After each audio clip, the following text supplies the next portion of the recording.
Hello, hello. Good morning, everybody. Good morning, Marvin. Good morning, RB. Good morning, everyone. Okay. Good to have you back. So, hi everyone. Good morning. Happy Thursday. Ang bilis, no? It's the last Thursday of the month. Actually, it's already September by next week. So, per months na. Yes. Time flies so fast. So, how's your year? How's your year going so far? I hope everything's doing well. We've been really busy also, and we'll talk to you more about that, about our year this year. As Marvin and I talked to you about retirement plans, what are the updates, what has changed, and of course, PERA, which is something new to all of us, which I think will really cater to all, if not most, if not all companies here today. So very interesting discussion. To all the greetings on the chat box, good morning. Marami na po kayo, so hindi ko na po kayo matawag isa-isa, but thanks for all the greetings. Again, I'm RB Zalamea. I'm the President and CEO of Zalamea. For those first timers, we usually do 2 to 3 webinars a month about topics around retirement, compensation taxes, BIR updates, SEC updates, employee engagement, basically topics revolving around, HR, finance, accounting, and even sometimes topics that you would recommend to do to for us to run. So we try to find speakers to keep you all engaged. So yeah, so thank you for those regular attendees. Thank you for continuously joining us. And we look forward to this morning session with our very own Marvin Tixon, Vice President for Retirement Consulting and Actuarial Services. Good morning again, Marv. Yes. Good morning, RB, and good morning again, everyone. All right. Yan. So, so our format today will be, well, I'll leave it to Marv, but offhand, we're gonna be talking about the pillars of retirement in the Philippines, what's new and what's the roadmap like, because we hear that the Department of Labor and the government is really active in improving the retirement benefits, actually benchmarking our retirement laws and plans versus other countries, neighboring countries. And we're a bit lagging behind. So there's that great effort of the government to try to benchmark and see what we can do in the next few years to further improve retirement savings for everyone. So with that, let me turn it over to Marv first, but I'll be back for the Q&A. So looking forward to that. Take it away, Marv. All right. Thanks, RB. Okay. So we'll be discussing retirement plans and PERA. So basically, building a more complete retirement strategy for your company. Okay. All right. So what do we endeavor, no, with this session? So by the end of this hour, we hope to have that information necessary to assess whether the company you work for is simply carrying a retirement liability or it's actually delivering a retirement benefit for its employees, no? And then we would also try to look at the steps on what would actually take to change that. Okay. All right. So, um, RB spoke about pillars earlier. And basically, retirement income comes in 3 layers. So we'll take them in order, and you will always see this diagram at every turn of this session. Okay. So we start first with discussing the statutory floor. It's the Republic Act 7641 minimum retirement pay plus um, any amount that will be coming from SSS. Okay.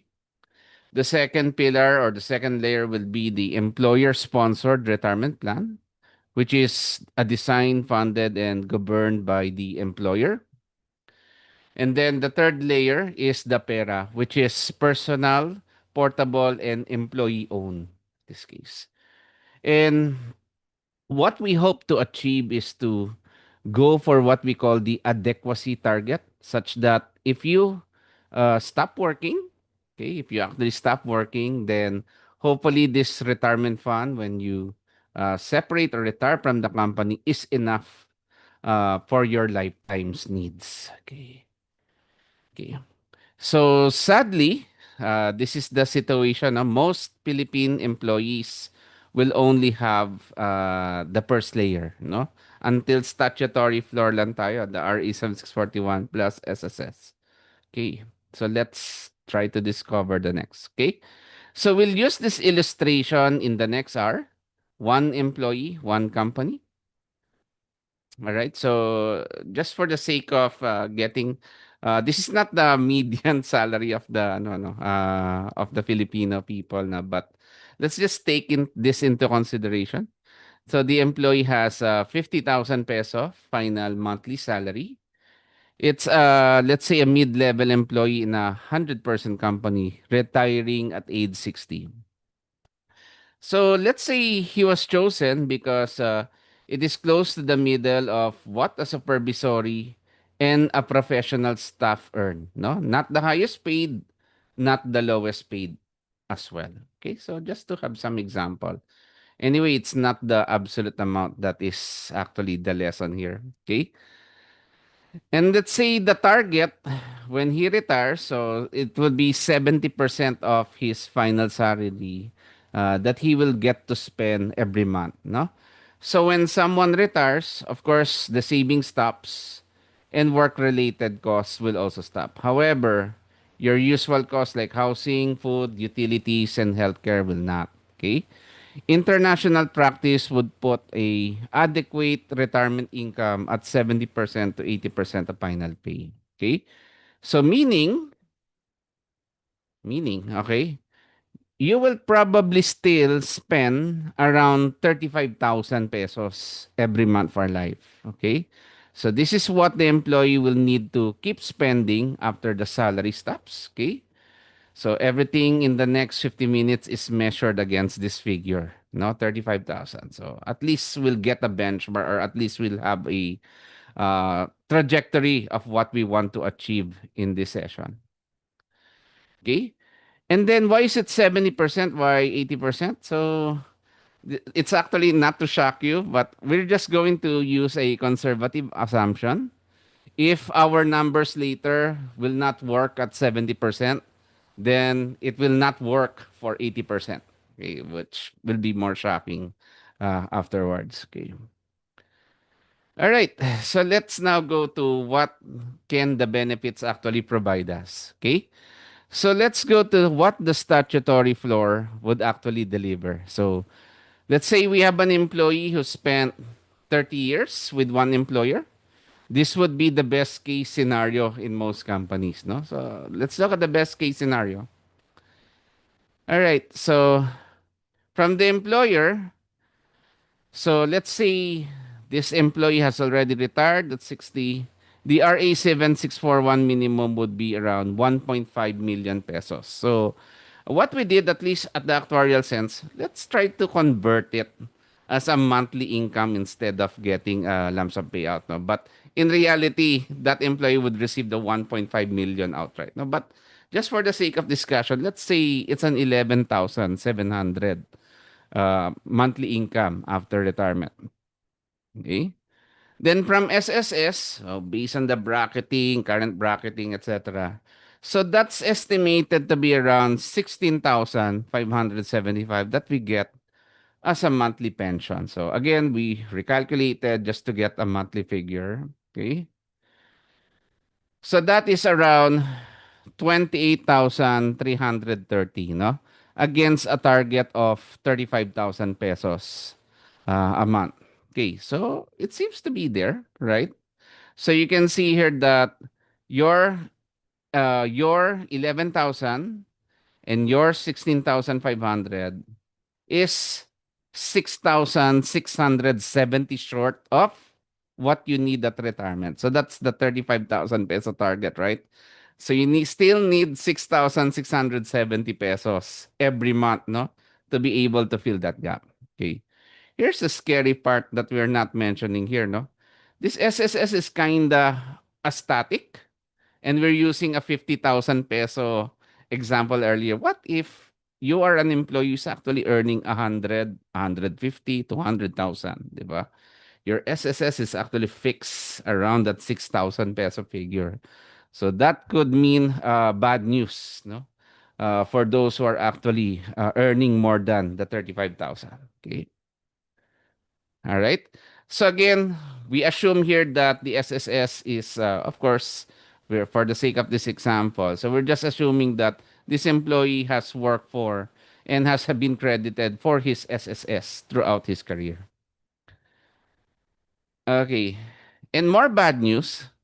Did I mention that the 30 years with the same employer is one of the best cases? And how many do we actually know among our company that has actually retired or stayed for 30 years with the employer? Okay. During my, at least, I would like to believe I'm still in the middle of my career. Okay. I think I know one. Okay. Only one who has worked from the same company after graduation and then has retired from the same company at 60. I think I only know one. Okay. And I think I already met a lot of people along the way. All right. So that is going to be very quite rare. All right. So if you think about it, maybe 30 years is not the realistic scenario. Maybe 15 years with the same employer. So at 15 years, we recalculated the RA 7641 for that employee. That would only translate to 5,800 pesos per month for that employee. Okay? So that is more bad news. That would mean that we are now 12,500 pesos short, no, of our 35,000 peso target. Okay? So that's the situation now. So this is the more potential realistic scenario.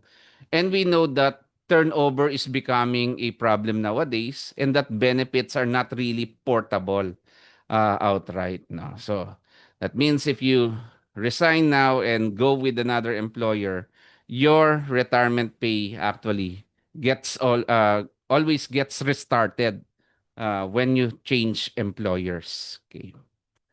All right. So, why is this the employer's problem? No? So, three consequences that will land on the company, not really on the employee. No? So, for the workforce, they do not retire. Employees who cannot afford to retire would stay. So, headcount cost rises. Okay.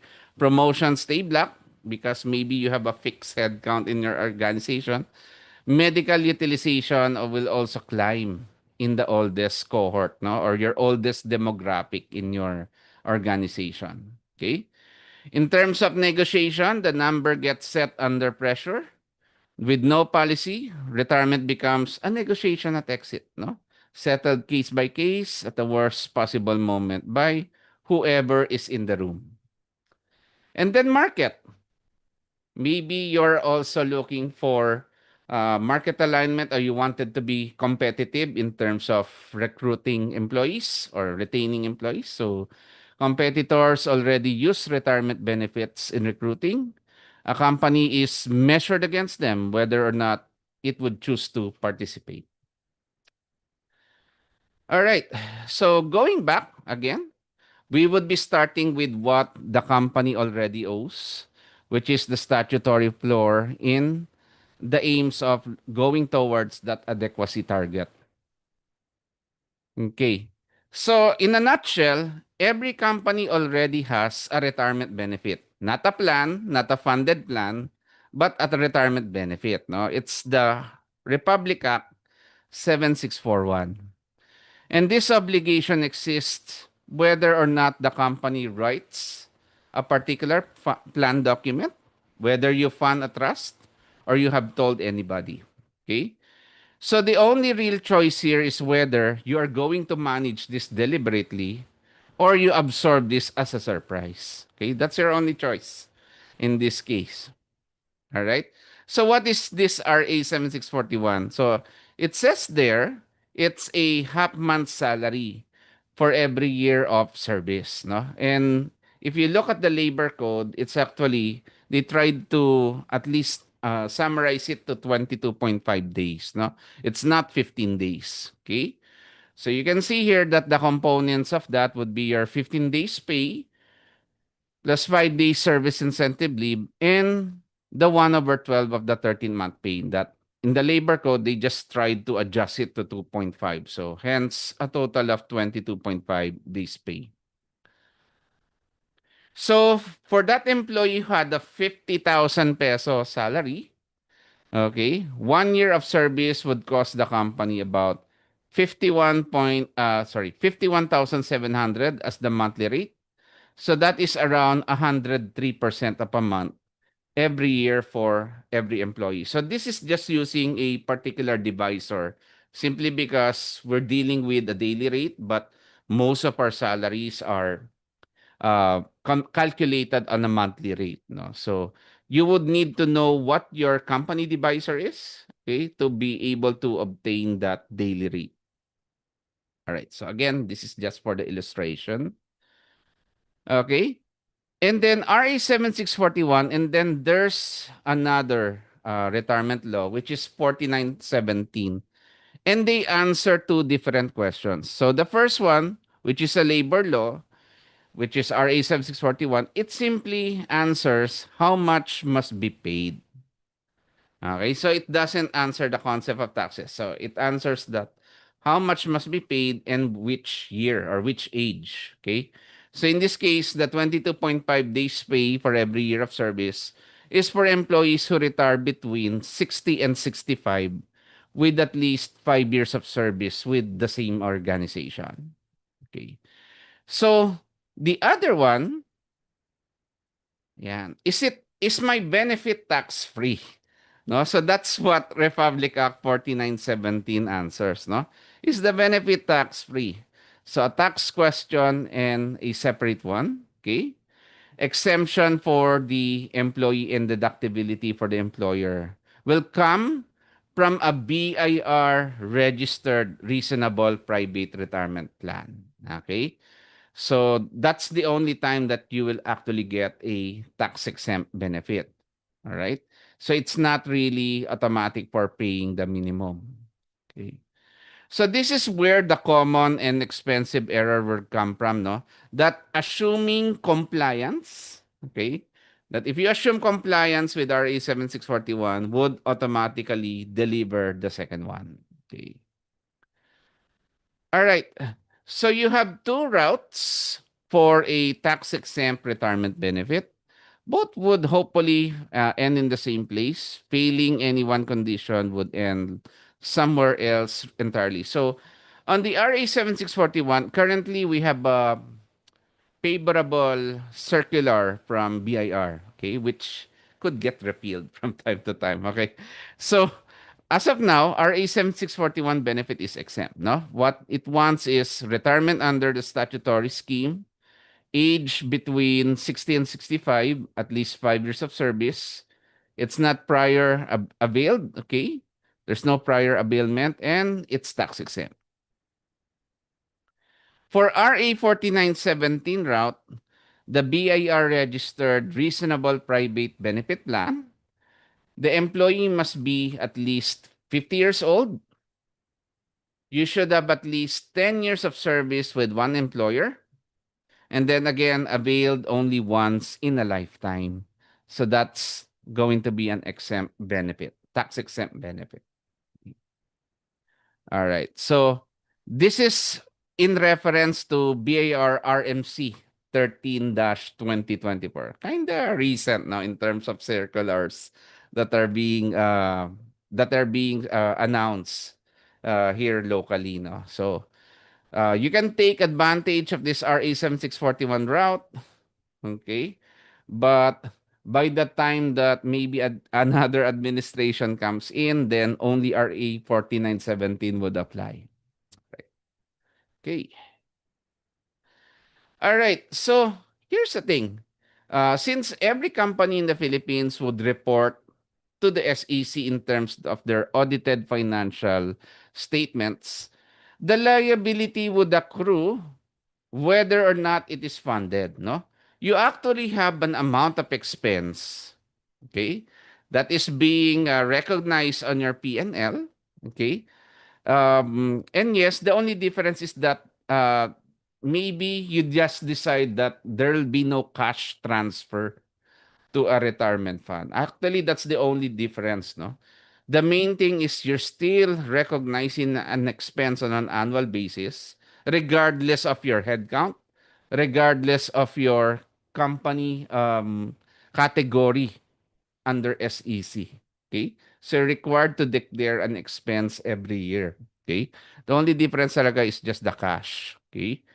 So this is just an example of a company who has been there, let's say, 15 years with about 33 million peso accrued obligation today and who's spending around 4.1 million pesos, no, in the PNL every year. So not really cash contributions that goes to the fund. Okay. So not funding the obligation increases the liability. The funding to that obligation would have offset it. And here's the thing. Retirements arrive in clusters, so seldom that it happens that a whole batch would actually retire at the same time. So definitely in your next 15 years, you would have employees retiring at year 1, some at year 2, maybe a lot more in year 5, okay, some at year 8, etc. Okay? So annual retirement payouts if unfunded, okay, against the level contribution that would have pre-funded the same benefits, no? Would you rather would you rather recognize cash in this pattern that is very irregular? Okay, so that's what most companies are doing, no? In the hopes that maybe my employee will not reach age 60. Okay? So something like that. No? Would you rather have that pattern? Okay. So one bad year pays for 9 good ones. Same total cost, a completely different year is going to be difficult, no? To explain to the board. Okay. Or would you rather have this something like this, no? A level annual contribution if the plan was funded. Okay? So you just have that level annual contribution such that it is going to be enough to pay for these erratic benefit payments. Okay? So contributions, you have control. The benefit payments, you don't have control because it will depend on the people that you have on your organization. Okay. All right. So that's the statutory floor, RA 7641. And of course, the SSS, although not really covered much in this, but it's definitely one of the statutory obligations. Okay. Let's now go to from an obligation carried by default to a retirement program built on purpose. So we will now go to that employer sponsored retirement plan which is designed, funded, and governed by the employer. Okay. All right. So I'm just going to highlight the steps. No, setting up a retirement plan is more or less 5 steps. No, it's not one project, or you can think of it as one big project. So it will run in sequence, and each one produces something the next step would need. Okay, so that will be your plan design, funding, funding the plan rather, tax qualification, annual accounting valuations, and of course, administration and governance. Okay. So most companies would ask us a market-aligned retirement plan option and a cost implication forecast. Okay. So of course, it's always very nice to always have something very competitive and stuff, no? But definitely, it would have some P&L impact, no? The richer or the more generous the benefits are, would also mean that the higher the cost would be for the company. Okay. So it would actually also tell us whether we could implement a plan or improve the plan, no? Based on the 5 to 10 year cost horizon. Okay. This is going to be able to translate an idea, an objective, into something that the board would approve. Okay? So all in all, this would be about a 3 to 6 months from decision to a funded BIR qualified plan. We will go to a potential timeline later. Okay, so step one, plan design. You might have heard of the initials DB, DC, or sometimes it's being mentioned hybrid. Okay. DB is defined benefit and DC is defined contribution. Okay. Hybrid is simply that you have elements of both. All right. So on a defined benefit, who bears the investment risk? So that would be the employer. On a DC, it's going to be the employee. Okay. On a hybrid, it's shared between employer and employee. No? Okay.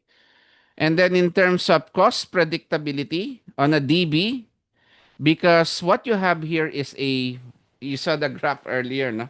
An erratic benefit payment. So you have more uh, uh, you have lower cost predictability in terms of the DB. But if it's a DC, because you already have that set percentage every month, you're able to predict what your cost would be on a month-to-month basis. Okay. Hybrid, because it's shared, then it's moderate. Okay. Employee understanding. On a DB, it's very low. Although the formula is going to be clear, in terms of the messaging, they would only think about the DB when they're about to separate or retire from the company, no? They would think that what's the benefit of our retirement plan? And then they will look at the company policy. Oh, okay. So this is how you compute for it. So it is because they're curious because they're about to leave the company. Okay. For a DC, there's high employee understanding. So what do we mean by that? Because these are usually contributions that are being remitted every month, okay, periodically. So, employees get to see retirement account balances. Okay? Someone is going to ledger this for you. It would work like an individual savings account for the employee. So, they are always reminded of a company benefit, no? Every month. And then there's higher appreciation that, oh, my company has actually a retirement plan. And I get to see the numbers, di ba? We would like to see the numbers from time to time. Okay? Hybrid is because it's a combination, it's moderate. Okay. Past 19 balance sheet effect, of course, on a DB, you get to recognize the full amount of your defined benefit obligation or DBO. On a DC, the balance sheet is minimal because in essence, you're actually already funding the liability. Okay. Hybrid, it's a partial. Okay, so whether it clears the RA 7641 floor, on a DB, it's by design. Okay, so by design, we will already place there 22.5 days pay or a factor of 22.5 days pay. DC, it's not guaranteed. Okay, it's not guaranteed that when someone reaches 60, a DC rate would actually reach, no, that amount of the RA 7641. So what happens there is that on your policy, we simply provide whichever is higher. And it's not a showstopper because it only happens when the employee reaches the age of 60. Okay. And hybrid, it's by design again because of the DB component. Okay. And then the residual employer guarantee. So it's explicit on a DB. Okay. On a DC, it would be there. Okay, so meaning we will have to just place in our policy that employee receives whichever is higher. And on hybrid, because it has a DB component, then it's explicit as well. Okay. So a DC plan would not transfer the risk. The employer still tops up the statutory floor whether or not the plan document says so. So that is based on labor laws. But only the age of 60 is protected for that. Okay. All right. Define benefit, define contribution, or hybrid. Okay. And again, our 100% multiplier will sit just only under the statutory line, especially if you're on the 21.75 days conversion rate, no?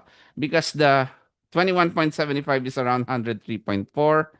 If you're on the 6 working days, so meaning that would be 26 days, your multiplier would be around 86%, no? So that would mean that the 1 month's pay per every year of service is already good for you.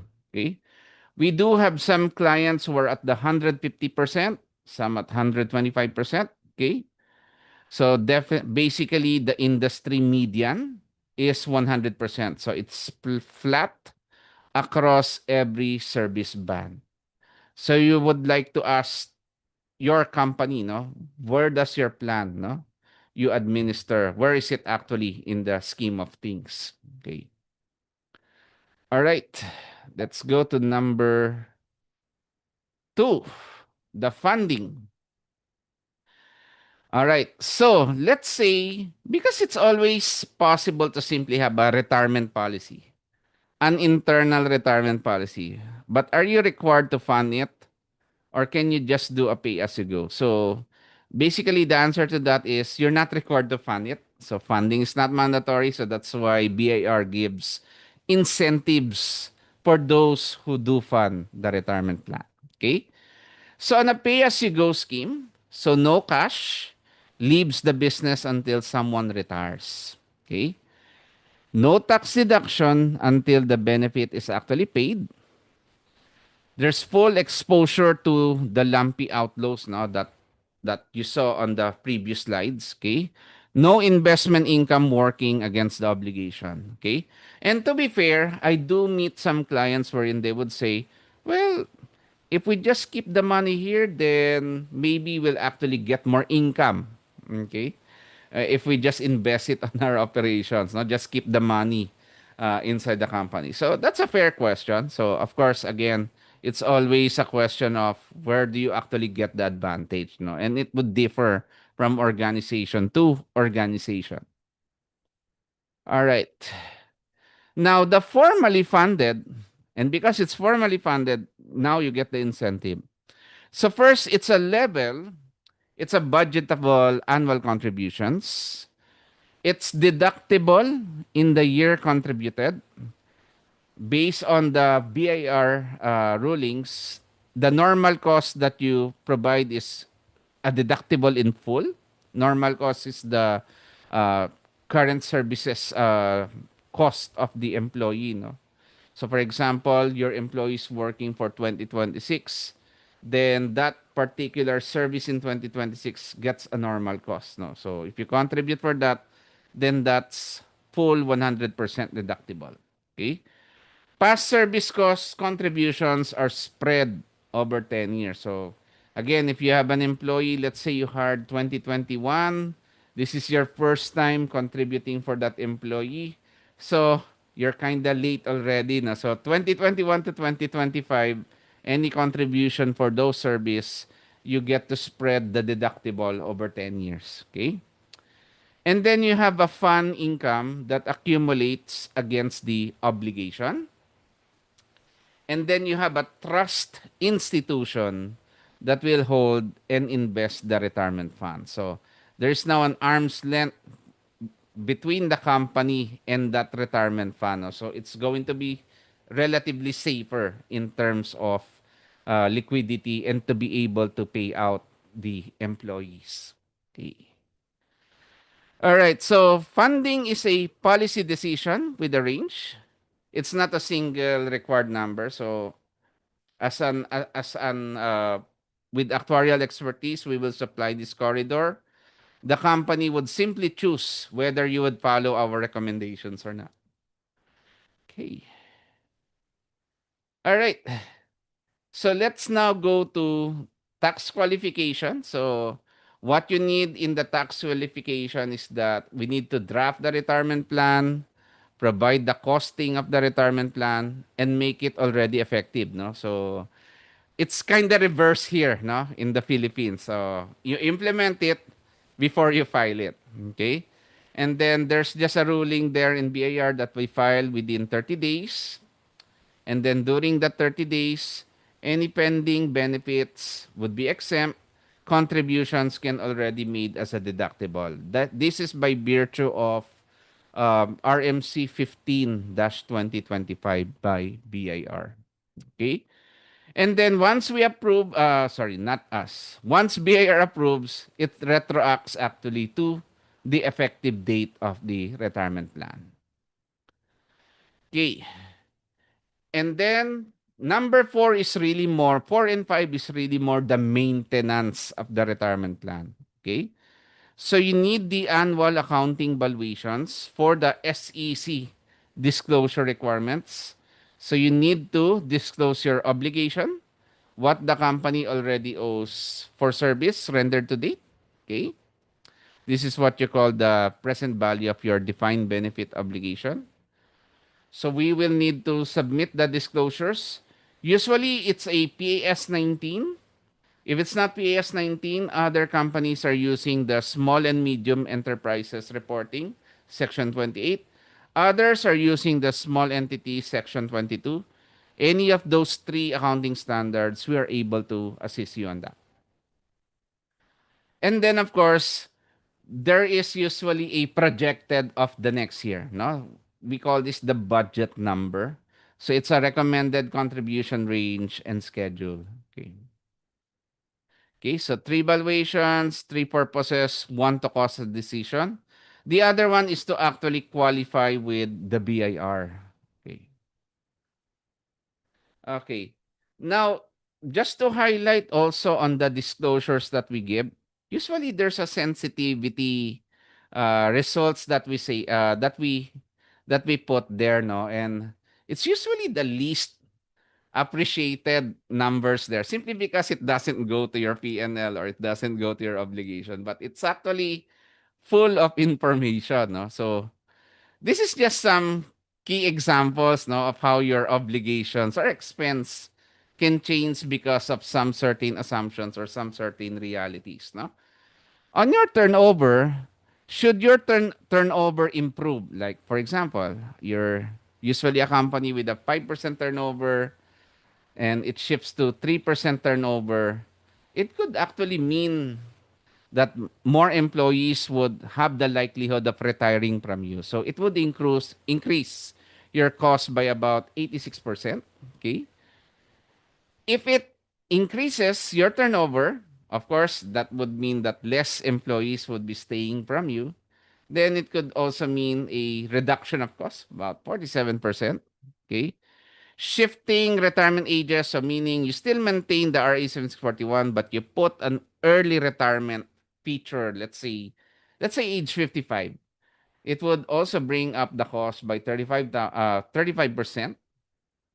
Increasing the salary increases, let's say 5 to 6% could potentially mean an additional 32%. Decreasing the discount rate or the interest rate in the valuations from 6 to 5%, meaning your present values now would increase because your interest rate has decreased. That's an additional 32%. Bringing up, actually, prolonging employees to stay would mean that you still have a leverage of interest, no? That would actually help you along the way. So that could also bring down the cost to 26%. And then increasing the interest rate, which we don't have control over it, that's about 25%. So usually it's the turnover, no? The biggest lever here is actually your turnover. And it actually definitely impacts your retirement obligations, no? And that's why they use retirement plans to be able to at least taper off that turnover problem in a company. Okay. All right. And then more on the maintenance. Okay. So the fifth one is administration and governance. Okay. So some of the documents that are usually important would be the plan document, amendments, contribution policy, custody, investment of the fund, annual valuations, benefit computation and payments, and employee communication and statements. No? So these are the things that are handled by the company. Your trustee only handles the investment of the fund and some from time to time benefit computation and payment. Your actuary would actually have a lot of things there. Okay, except the, of course, we do not invest your fund, and we usually do not communicate to your employee, no. But the retirement committee has the power over the other things, and they're actually the ones binding all three into these things, no. And it's usually this is the sad part. The retirement committee is the part most companies would skip up to this point, no? Once the retirement plan has already been set up, filed with BIR, already implemented, no? No one is looking after the retirement plan, no? So having a very good retirement committee that is looking at the retirement plan is always believed to increase the potential returns of the fund, no. It pays actually very good dividends to your employees at the long run. Okay. Right, we can also help you on that. Okay. So how long does it take to implement a retirement plan? So from the design of the plan, cost implication for forecast around 2 months, drop the plan document around a month. Hopefully board approval is received by month 3. Okay. And then we onboard the trustee and plan administrator by months 4 to 5. Fund and communicate now the plan to BIR, okay? Sorry, to the employees, and then finally apply now for BIR tax exemption. That's from month 5. Of course, it can now go beyond month 6, okay? So BIR processing continues past the 6 month. Only actually BIR can shorten the process. Okay. So that is now beyond our control. Okay. But again, by virtue of that revenue 15-2025, the important thing is we are able to file it already to BIR and have that proof of receipt from BIR of our filing. Okay. All right. So 6 questions to ask about your existing plans. I'll put it all here. So when was your plan document last amended? By whom? Is the plan BIR qualified? And is the certificate actually on file? Are the actuarial assumptions that we use still justified? Does the benefit still clear the RA 7641 at every service levels? What is your funding level against the current obligation? And this one is important. Can an employee actually explain what they will receive under the company's retirement plan? Okay. If 3 of these cannot be answered from memory, then that means the plan is running the company rather than the other way around, no? Rather than the company running the plan. Okay. All right. Okay. So the 3 defects we find most often, no? First is in the documentation. It's frozen in time. Maybe it's time for you to review your current retirement policies.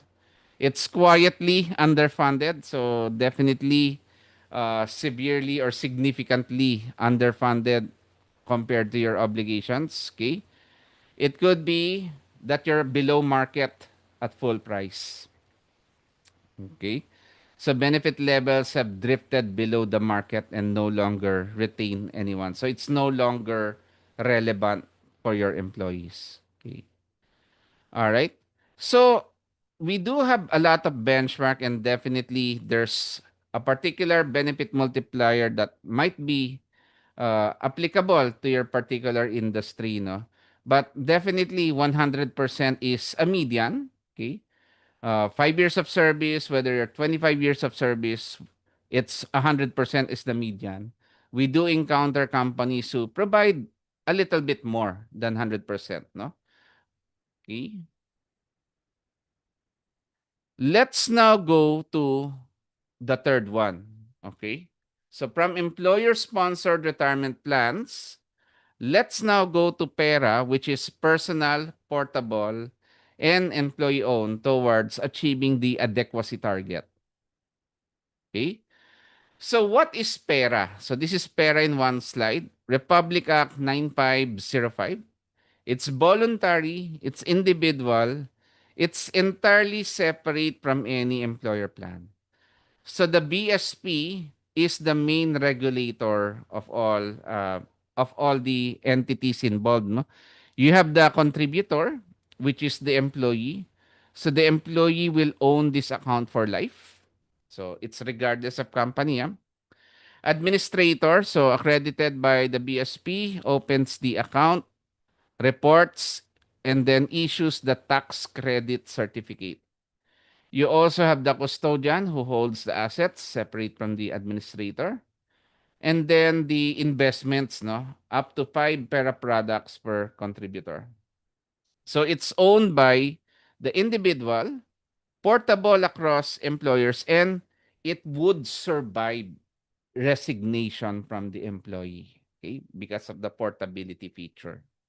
So the administrator is the party that makes a corporate PERA program actually run.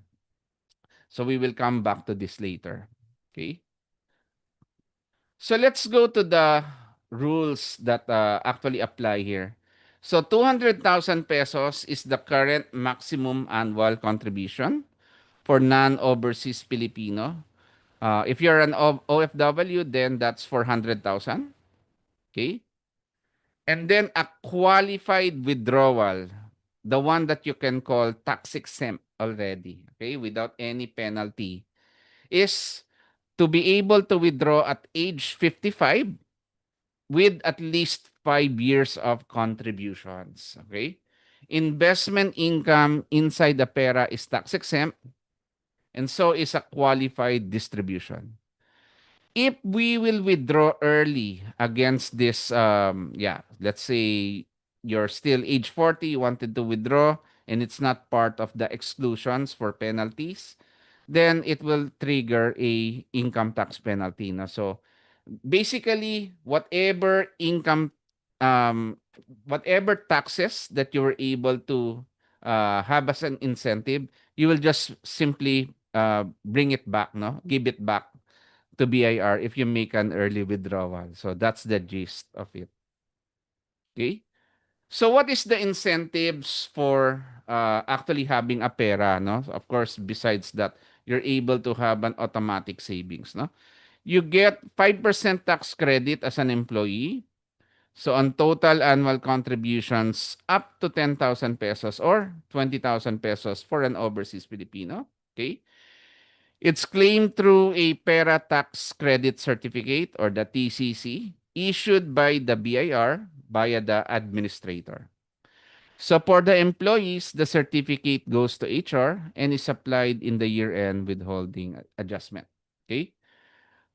For the employer, there's also a benefit, no, if you also try to contribute to the employee's PERA account. Okay? So we call this the SIMEPA deduction. So SIMEPA is actually a law that was approved in 2025, which is Republic Act 12214, okay, implemented by Revenue Regulations 22-2025. What it simply does is if you're able to match at least, no, the employee's contribution, the employer would actually get an additional deduction of 50% of qualified employer contribution. So instead of actually getting as an deductible equivalent, no, 100% to the employee's contribution, you actually get 150%. Okay? So let's try to illustrate that. Okay? So for the company, no, so let's say the employer contributes to employees pera about 1,000,000 pesos. Okay? So let's say that's already the total contribution.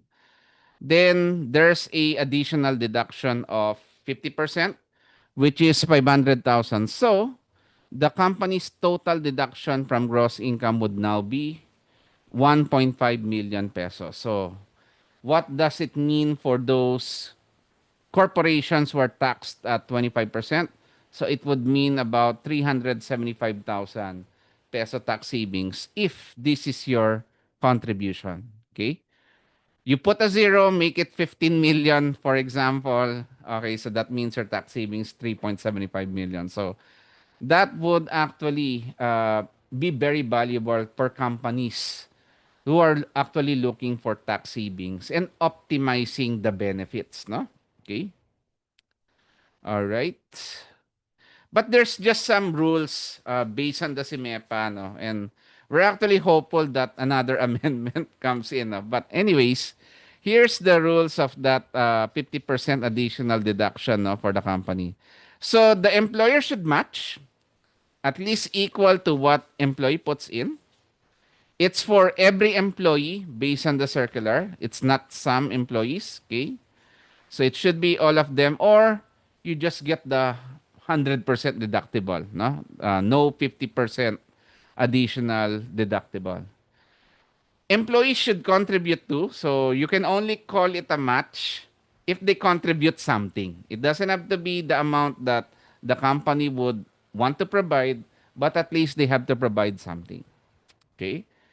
It should be inside the cap, not on top of the 200,000 peso ceiling. Okay?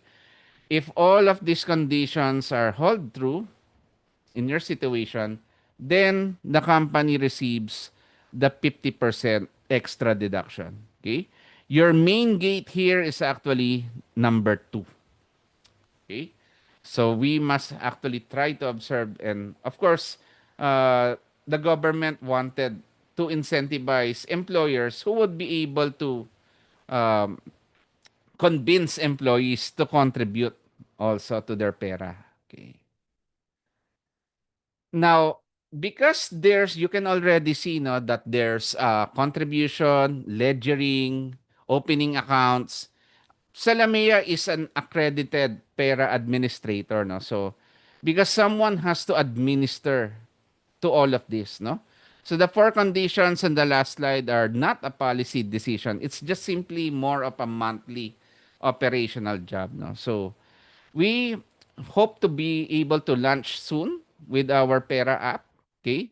Wherein it will be able to do enrollments and identity verification, payroll integrations, do the SIMEPA test, be able to assist you on the 5% tax credit certificate. And of course, with the hopes also on providing your employees a portal to how much actually their retirement account balances under Pera would be. Okay, so this is an example of the screenshots on the particular app. No, the balances, the limits that are used, accredited Pera funds, contributions that are posted, and a potential to be able to download that 5% tax credit certificate. So again, Salome is an accredited Pera administrator. So this is actually the employee side of our platform, Easy Pera. Okay. All right. So just a few more slides on Pera. So Pera does not replace the retirement plan. So that's why it's the third layer, no? Okay. So you still have your mandatory retirement plan, which is based on the employer's trust. The resignation is only if vested based on the portability, and who decides on the contribution, it's also the employer, no? Pera is actually more of within employees control. Okay? Pera is more on employees control. So it's the employee owns the money. It's always portable, and the employee decides on the contribution. Okay? In terms of the company's financials, of course, an employer-sponsored plan, past 19 carries the full obligation on the balance sheet. Okay? There is none on Pera. So, whatever you match, if you did match, then there's no effect on your balance sheet. Okay? You simply recognize a deductible expense. Coverage is for all eligible employees, and for Pera, of course, whoever opts in into the program. Okay? So again, there's employer control over design of the plan on your employer-sponsored plan. In Pera, because this is really more employee-oriented, there's really now no employer control over the design. Okay, cost predictability requires evaluation for an employer-sponsored plan. On Pera, you can already dictate what the company would want to contribute. Okay. So again, a PERA program does not discharge a single peso of the employer's RA 7641 obligation. it is currently on top of that benefit. Okay, now let's go back to that income adequacy problem. No? So closing now the gap for our 30-year-old employee, 30-year employee no, who has worked for 30 years. So let's now check his monthly income against the 35,000 target. So you get the 16,000 from SSS, you get the 11,000 from your RA 7641, assuming that we just converted the lump sum into monthly, no? Okay. And then, oh, I actually place here a bonus on, let's say, maybe the company is generous enough, it provided 125%. So the additional 20, around 25% is about 2,400 pesos. Okay.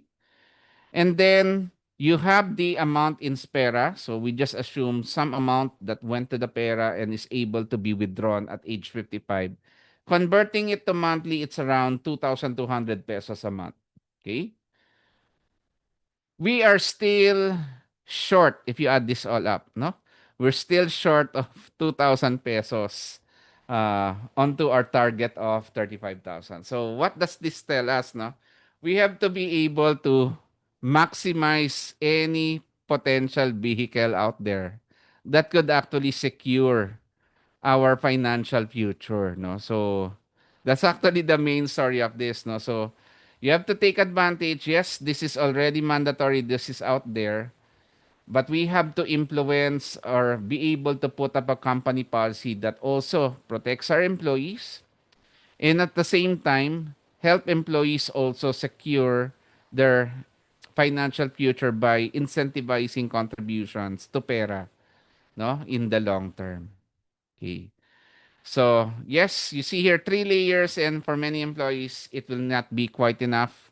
And note that we've only used 70% as an assumption that you will be spending that monthly income. So, it's scarier with the 80%, 90% as spending. I'm hoping that you're not spending more than what you're receiving right now. Okay, so that would definitely be another webinar no, in the future. No? But yeah, this one, we are not able, no? We're still short, no? Somehow short of the 35,000 peso target.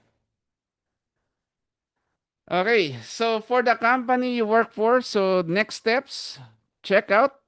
Do you have no plan, no documentation? So quantify that RA 7641 liability already being carried.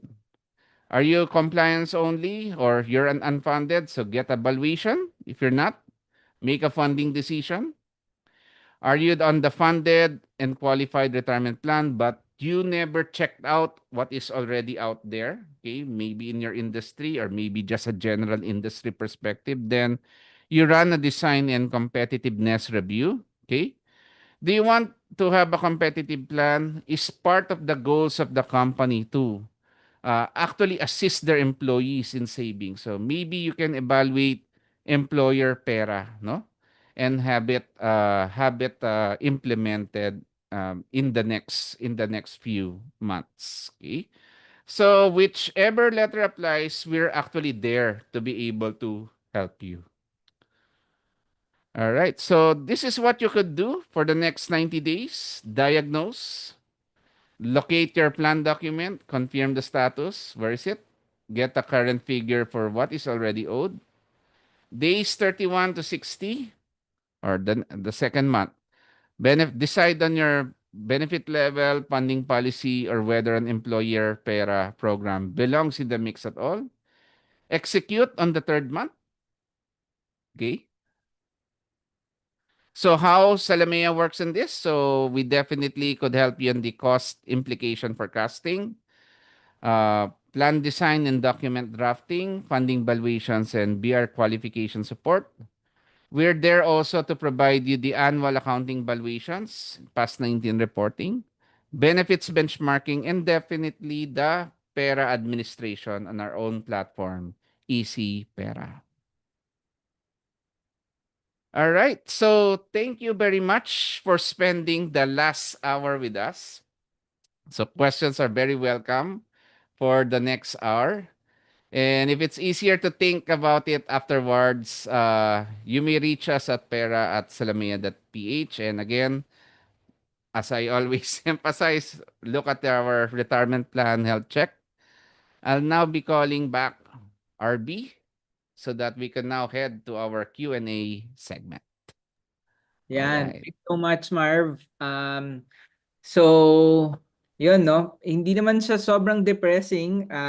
We Marv showed us where we are at right now in terms of retirement savings given the loss and yeah, the laws, the pillars that we have, pero at least it's really Yes. improving. And that's why there's PERA here. That's why PERA is also incentivizing companies to fund the PERA of the employees with SEMEPA to get that 150% additional tax deduction. But even without that, just providing your employees that voluntary structure to save Yes. to pera or to set up that automatic salary deduction and goes through pera is already a big help. And it's a good starting point. Yan. So thank you for all your questions then. Medyo marami na rin pumasok both in the chat box and Q&A. So Marvin and I will probably um, just start discussing them one by one. No? So Marv, you might want to start. All right.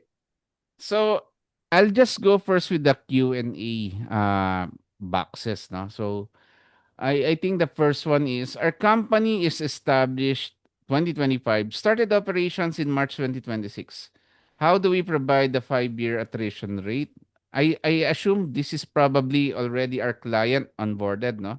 Yeah. Is it possible to still request for a funding valuation even if it's just started operations? So actually, you're in a good place to think of setting up already a retirement plan, no? Even if it's maybe you're starting with a conservative approach, no? So for the 5-year attrition, so there's no need to actually provide us that one. Um, Maybe you can share to us what your current industry is, okay? And then would probably use an attrition rate that is much more related to the industry that you're on, okay? So no need, we can assist you in determining that attrition. And for any guidance on what retirement plan you would like to implement for your employees, that is definitely something that we could assist you. Okay.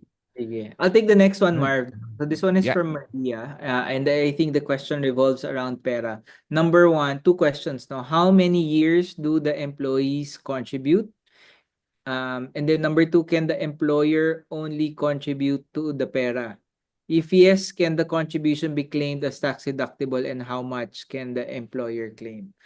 Um, So how many years do employees contribute? So there is really no mandate as to how many Yes. years the employee should contribute. However, to avail of the tax exempt withdrawal, the contributor or the employee should be at least 55 years old with at least 5 years contributing to PERA. So it doesn't have to be consecutive years. So I can just put, let's say, worst case, no, 100 pesos this year, 100 pesos next year, 100 pesos next year. So as long as you contribute over 5 years, then that would qualify the 5-year contributions to PERA. So number two, can the employer contribute to the individual's PERA account? The answer to that is yes. And the tax deductibility is 100% for the company, right?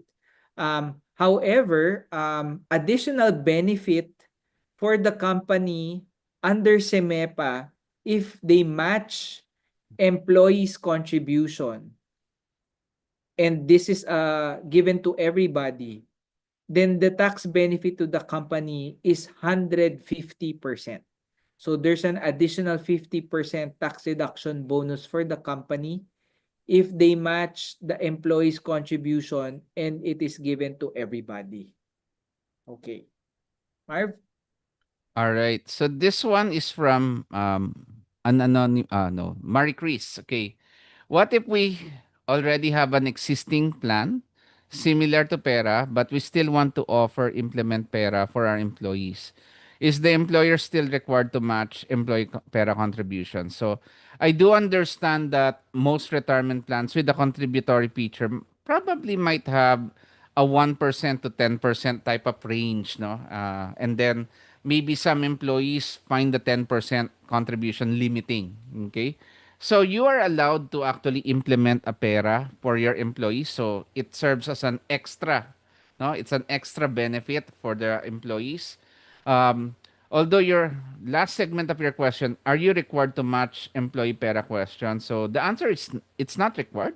Okay, you can simply actually have a PERA program for employees without a matching from the company. Maybe because you already have already a very good retirement plan. Okay, but what you will stand to lose there is the SIMEPA deductible. Okay, but if that is not an issue with you, then the main advantage of having a PERA for your employees that you're able to also facilitate it for them rather than your employees actually finding it by retail.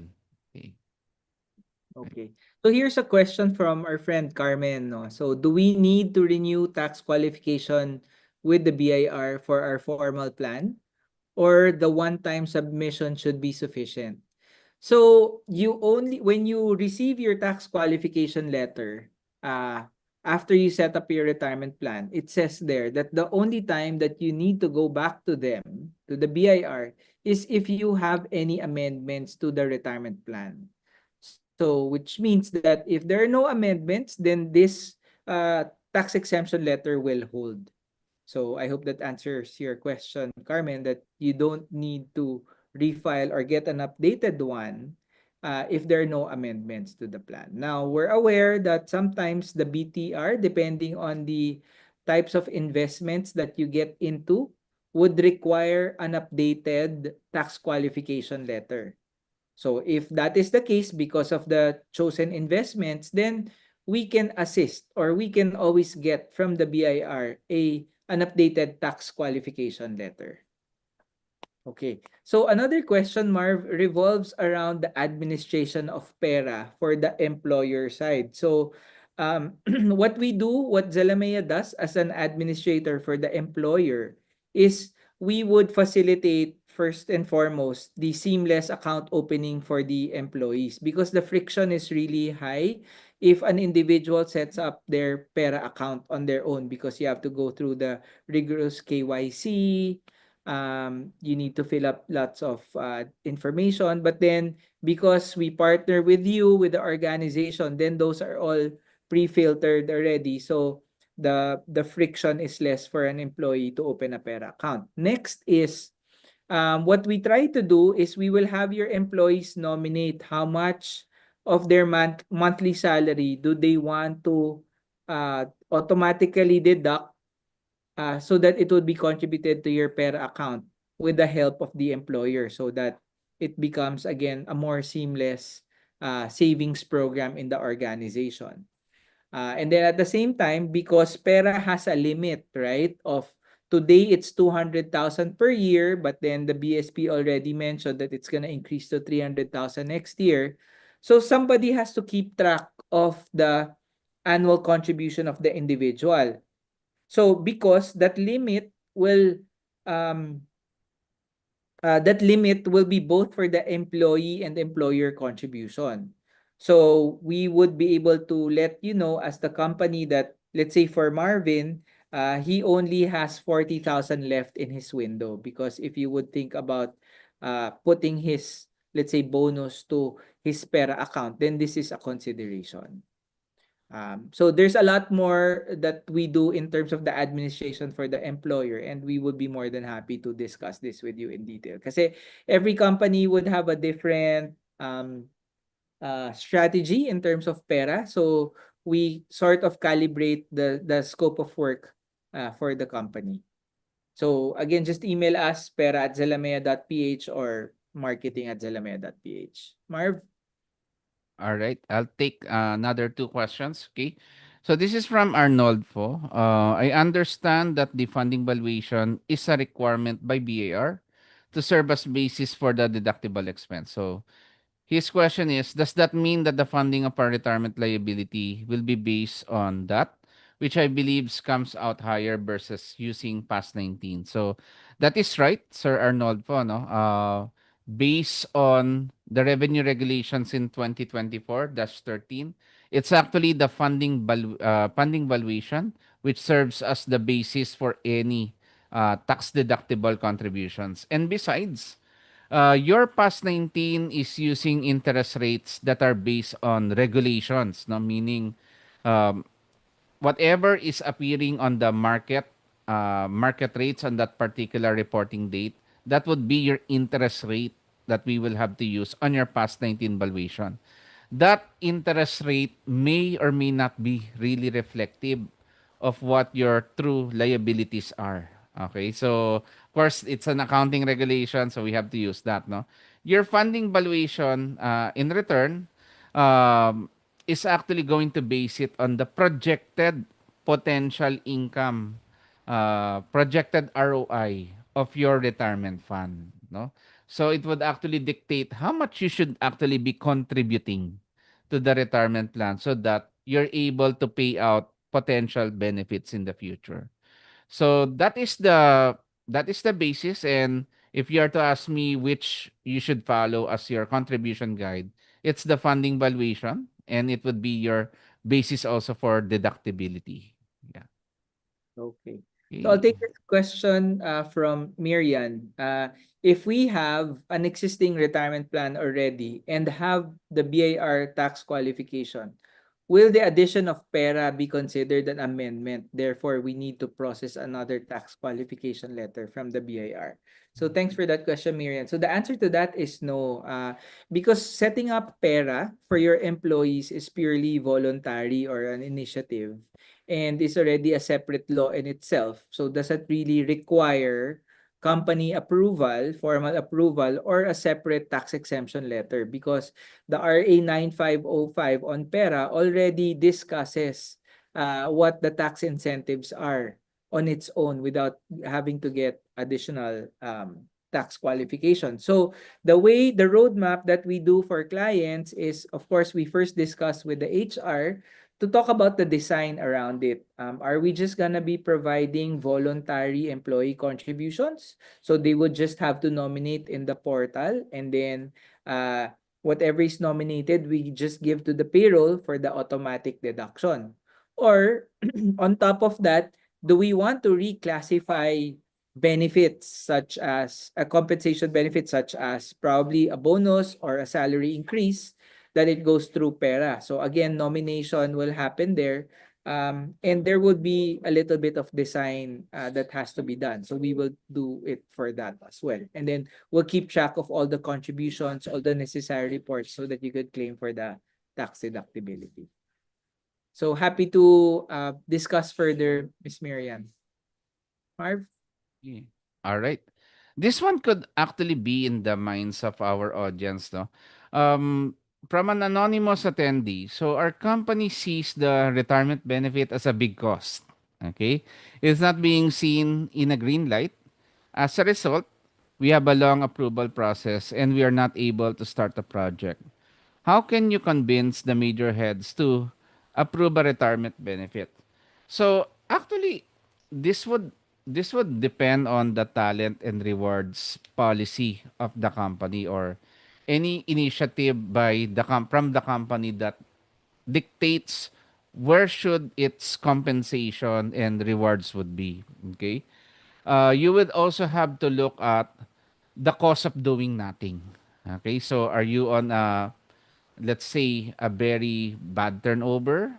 Okay, or maybe you have good retention anyway. So if you have good retention, then maybe there's nothing to do in your retirement at all. Okay, um how is your training costs? How is your new hire costs? So development cost. What if there is high turnover such that uh, there is less continuity on your business because it's always disrupted by high turnover? So we will also have to look at that. All right. And then, is employee finances a concern? Is it are there more employees that seem to always have problem with the bank, etc.? So having an employee savings feature would maybe, no, probably help alleviate our employees not to look for any other companies that would try to help them in their position. Okay. So I think it's really more of that. Survey the area, survey what our employees need, look at what is going on with the cost of doing nothing. Okay. But if you're actually in a very good spot, so maybe there's no need to do anything. But if you feel that all those are actually red flags, then we should be actually highlighting those. And maybe the heads would actually see retirement benefit as a potential leverage, no, instead of being a seeing it just as a big cost. Okay. Yeah, Right. so employee engagement talaga is critical, and we can't Yes. really address all the needs of the different employees, but at least we look at the majority, right? That's why Yes. Marvin and I would always say that there will always be stayers, which is very good. And at least Yes. there's the RA 7641, there's our private retirement plan that is set up for them. But what happens to the movers? Then at least there's PERA, that increases engagement. And we hope that through Yes. PERA also, that addresses the movers, they would eventually be stayers as well. So, yun. So, we thank you for all the questions. And dami-dami pang questions, but then we don't have much time, no? So, but then our promise is Marvin and I will put together all the questions, we'll collate them, we'll respond to them, and then we'll email them to you because we post it on our website, no? So the replay and also the Q&A, Yes. so that you have literature to come back to later on. So I'll probably take on the last question, no, from an anonymous attendee. How do we get a retirement funds trustee if the minimum amount required by the trustee is very high at 20 to 30 million? That's true, no? Yes. That some of the banks have significantly increased the initial deposit requirement compared to required funding of just around 6 million. So the answer to that is, there are still many trustees who would accept far lower than 20 million. Um, so just reach out to us at marketing at zalamea.ph or pera at zalamea.ph, so that we could guide you, and we could point you to the right direction, because definitely many other trustee banks or even some insurance companies with trust licenses can cater to your needs. So we no longer have to worry about having to put in that huge lump sum amount. So thank you for that question. Yun, Marv. So it comes to an end again. Yes. Yeah, so to Yes. all our That attendees, no, thanks so much for joining us again this morning.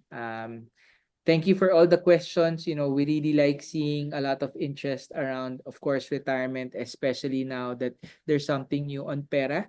But we promise to continuously update you because it's fastly changing. The government is very aggressive in pushing for this. So every so often, there are new updates, increase in the limits, providing better incentives to both the employees and the employers and so on. So we promise to keep you updated.